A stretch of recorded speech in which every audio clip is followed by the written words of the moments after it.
జాతీయ రహదారులకు సంబంధించి 3,900 కోట్ల రూపాయలతోటి ఈరోజు గౌరవ జాతీయ రహదారుల శాఖ మంత్రి అయినటువంటి నితిన్ గడ్కరీ గారు ఈ కాగజ్నగర్ ఎక్స్ రోడ్ నుంచి మనం ప్రారంభించుకుంటున్నాము. కొన్ని పూర్తయినటువంటి రోడ్లను ఇక్కడి ప్రజలకు జాతికి నితిన్ గడ్కరీ గారు మనందరి సమక్షంలో అంకితం చేయనున్నారు.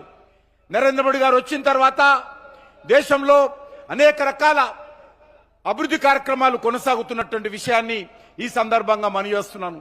అనేక విషయాలు మన మిత్రులు చెప్పడం జరిగింది. ఈరోజు తెలంగాణలో 5,000కు మించి జాతీయ రహదారులు ఈరోజు మరి నిర్మాణం చేసుకొని మనం ముందుకెళ్తున్నటువంటి విషయాన్ని ఈ సందర్భంగా మనవి చేస్తున్నాను. అనేకమైనటువంటి ప్రతిష్టాత్మకమైనటువంటి ప్రాజెక్టులు పలు ఎక్స్ప్రెస్ వేలు కూడా ఈరోజు నితిన్ గడ్కరీ గారు మరి మోడీ గారి ఆదేశాలతో నిర్మాణం చేస్తున్నటువంటి విషయాన్ని కూడా ఈ సందర్భంగా మనవి చేస్తున్నాను.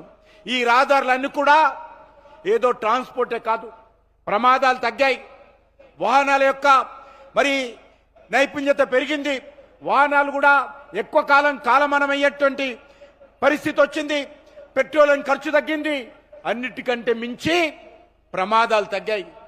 రోడ్లంటే గతంలో అనేక రకాల ప్రమాదాలు జరిగేది.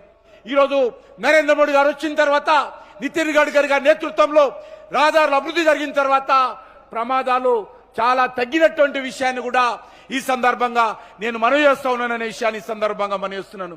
అవి జాతీయ రహదారులకు సంబంధించినటువంటి అండర్ పాస్లు కావచ్చు, ఓవర్ బ్రిడ్జిలు కావచ్చు, ఈరోజు ఎక్కడ కూడా లేదు అనకుండా ఈరోజు కేంద్ర ప్రభుత్వం నిర్మాణం చేస్తున్నటువంటి విషయాన్ని ఈ సందర్భంగా మనవి చేస్తున్నాను.